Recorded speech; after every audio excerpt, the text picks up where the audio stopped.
کہ جیسا کہ آپ نے ہمارے علم میں اضافہ فرما کر حضرت ابوبکر صدیق رضی اللہ تعالیٰ عنہ کی سیرت کے حوالے سے آگاہ فرمایا، تو اسی طرح حضرت ابوبکر صدیق رضی اللہ تعالیٰ عنہ کا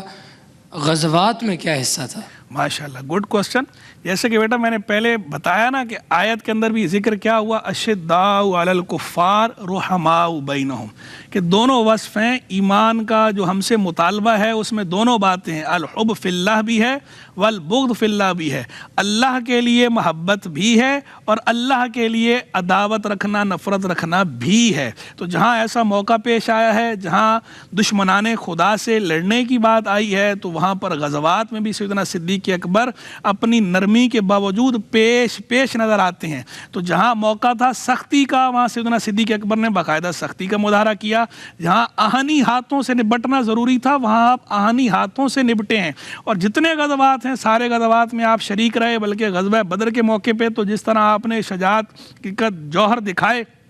تو حضرت مولا علی نے خود یہ گواہی دی کہ سب سے بڑھ کر ہم میں بہادر یہ ہیں، کیونکہ اس دن جو ہے وہ سب سے بڑھ کر بہادری انہوں نے دکھائی تھی کہ کوئی اس وقت وہ عریش کے قریب نہیں جا رہا تھا جو سرکاری صلاۃ والسلام کے لیے مقرر کیا گیا تھا، سب سے پہلے یہی گئے اور یہی کھڑے ہوئے سب سے پہلے، تو انہوں نے ان کی گواہی دی۔ پھر اس کے بعد آپ دیکھیں جب سیدنا صدیق اکبر کا اپنا دور خلافت آیا، تو اس وقت جب منکرین زکوٰۃ کا فتنہ اٹھا، اس وقت جب مرتدین کا فتنہ اٹھا، تو سیدنا صدیق اکبر نے اس وقت کسی چیز کی پرواہ نہیں کی، بغیر کسی لیتا والا اللہ کے، بغیر کسی حیل و حجت کے آپ نے ایکشن لیا ہے۔ آپ نے وہاں پر اس وقت بھی جنگ فرمائی، مرتدین سے بھی ہوئی اور جو دیگر لوگ منکرین زکوٰۃ تھے ان سے بھی۔ حالانکہ اس وقت بعض لوگوں کا مشورہ یہ تھا کہ حالات کے تقاضے کے مطابق ابھی پوسٹ پون کر دیا جائے، لیکن آپ نے فرمایا نہیں،